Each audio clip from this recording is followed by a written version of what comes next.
Ngiyalibingelela bazalwane. Namhlanje sibonga ilanga elihle, ilanga lokuthandaza, ilanga lokudinga uNkulunkulu. Namhlanje sizabala uProverbs 9 verse 10, Izaga 9 verse 10. IBhayibhili lithi ukuyesaba uNkosi kuyikuqala kwenhlakanipho, lolwazi lwabangcwele liyikuqedisisa. Siyabonga uNkulunkulu ngezwi lakhe. Sifuna ukuthandaza, sithandazele ukuthi sibe ngabantu abamesabayo uNkulunkulu, abantu abamhloniphayo uNkulunkulu, abantu abahlonipha impilo esiphiwa uNkulunkulu. Asithandazeni Nkosi Jesu, wena oyinkosi lomsindisi. Siyabuya phambi kobuso bakho Nkosi yami, sikubonga uNkulunkulu izwi lakho elingcwele, izwi lakho eliphakemeyo. Sithi namhlanje Nkosi yamakhosi, ukwesaba uNkosi, ukwesaba uNkulunkulu kuyikuqala kwenhlakanipho. Namhlanje siqala njalo sicela inhlakanipho evela kuwe. Baba, siyadinga inhlakanipho njengelizwe, siyadinga inhlakanipho njengemuli, siyadinga inhlakanipho njengobulawayo ngegama likaJesu.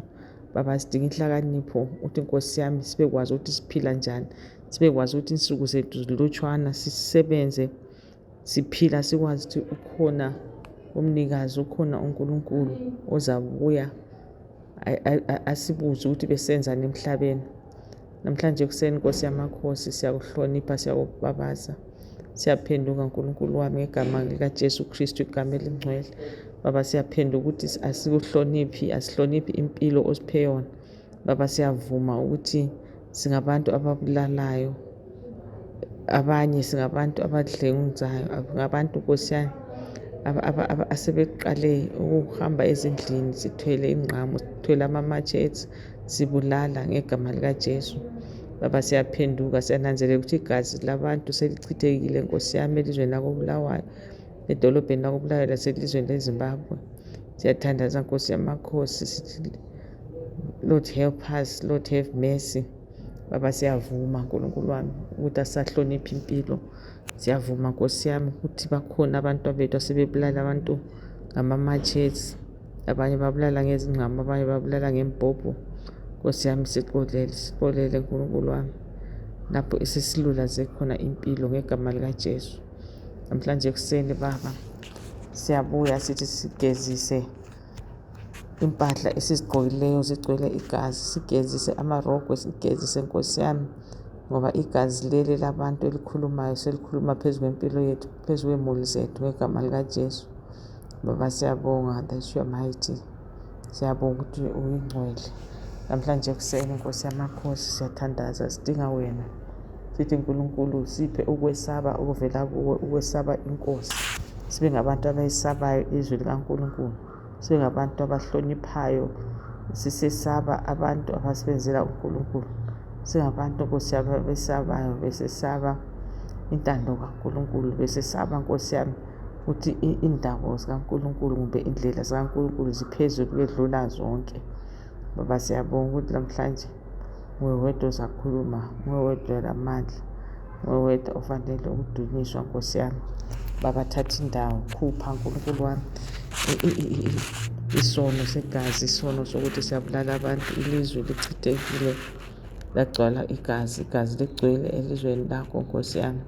Namhlanje siyacela uNkulunkulu wami ukuthi uphakeme, ube nguwe Nkosi yami okhulumayo kule ndawo, ukhulume Nkosi yami lapho abantu ababethwe khona, thule Nkosi yami lapho uNkulunkulu khula esifanele sikhulume. Baba, siyabonga ukuthi uphakeme, uyingcwele. Thatha indawo uNkulunkulu wami, thatha indawo Nkosi lomsindisi, Jehova msindisi wethu. Namhlanje uNkulunkulu wami siyavuma ukuthi asilakwesaba lokuhlonipha uNkulunkulu. Abazali kabesaba uNkulunkulu, abantwana besaba uNkulunkulu, ezikolo uNkulunkulu wami akusela kwesaba uNkulunkulu. Sesikhangela ukwesaba umuntu, sesikhangela ukwesaba abantu bomhlaba. Kodwa namhlanje siyabuya phambi kwakho sithi sifundise ukwesaba, sifundise ukuhamba nawe Nkosi yamakhosi, sifundise uNkulunkulu wami ukuthi uma izinto zinzima sikudinge ngegama likaJesu. Siyakhipha Nkosi yami ubunyama benhliziyo zethu ukusenza Nkosi yami sibe ngabantu besono ngegama likaJesu.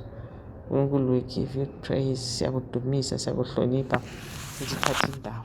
Busa uNkulunkulu wami, busa kusenhliziyweni zethu, singenelisi ukwenza izinto ezimbi, singayenelisi ukuthi sichithe igazi, ngoba igazi liyakhuluma, igazi Nkosi yami lilempilo. Namhlanje siyathulisa wonke abantu Nkosi yami angabe bafelwa, siyathulisa, siyaduduza ngegama likaJesu. Kube lokuphola, kube lokuphila. uNkulunkulu, have your way in the mighty name of Jesus Christ. Siyathandaza. Amen and amen.